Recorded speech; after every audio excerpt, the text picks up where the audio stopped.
SSLC പരീക്ഷയ്ക്ക് വിജയിപ്പിക്കണമെന്ന അഭ്യർത്ഥനയ്ക്കൊപ്പം ഉത്തരക്കടലാസിൽ പണവും.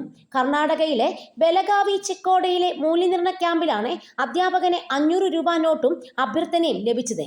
പരീക്ഷ വിജയിപ്പിക്കണമെന്ന് ഉത്തരക്കടലാസിൽ നിരവധി അഭ്യർത്ഥനകളാണ് ഇൻവിജിലേറ്റർമാർക്ക് ലഭിച്ചിട്ടുള്ളത്. 10ാം ക്ലാസ് പരീക്ഷ ജയിക്കാൻ സഹായിക്കണം. എൻ്റെ പ്രണയം നിങ്ങളുടെ കയ്യിലാണ്. പരീക്ഷ ജയിച്ചാൽ മാത്രമേ പ്രണയം തുടർന്നു കൊണ്ടുപോകാനാകൂ. പരീക്ഷ ജയിച്ചില്ലെങ്കിൽ കാമുകി എന്നെ വിട്ടു പോകും എന്നായിരുന്നു പണത്തോടൊപ്പം ഒരു അഭ്യർത്ഥന. സാറിന് ചായ കുടിക്കാൻ 500 രൂപ ഇതോടൊപ്പം വെക്കുന്നു. എന്നെ എങ്ങനെയെങ്കിലും ജയിപ്പിക്കണം പ്ലീസ് എന്നായിരുന്നു മറ്റൊരു വിദ്യാർത്ഥിയുടെ അപേക്ഷ. പരീക്ഷ ജയിച്ചില്ലെങ്കിൽ വീട്ടുകാർ വിവാഹം കഴിപ്പിച്ചയക്കുമെന്ന് ഒരു വിദ്യാർത്ഥിനി ഭയപ്പെടുന്നു. പരീക്ഷ ജയിപ്പിച്ചാൽ ആവശ്യത്തിന് പണം നൽകാമെന്ന് നിരവധി ഉത്തരക്കടലാസുകളിൽ വാഗ്ദാനങ്ങളുമുണ്ട്. സർ, എൻ്റെ ഭാവി നിങ്ങളുടെ കയ്യിലാണ്.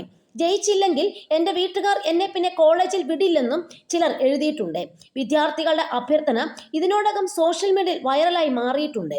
കർണാടകയിൽ SSLC പരീക്ഷാഫലം അടുത്ത മാസം ആദ്യവാരം പ്രസിദ്ധീകരിക്കും.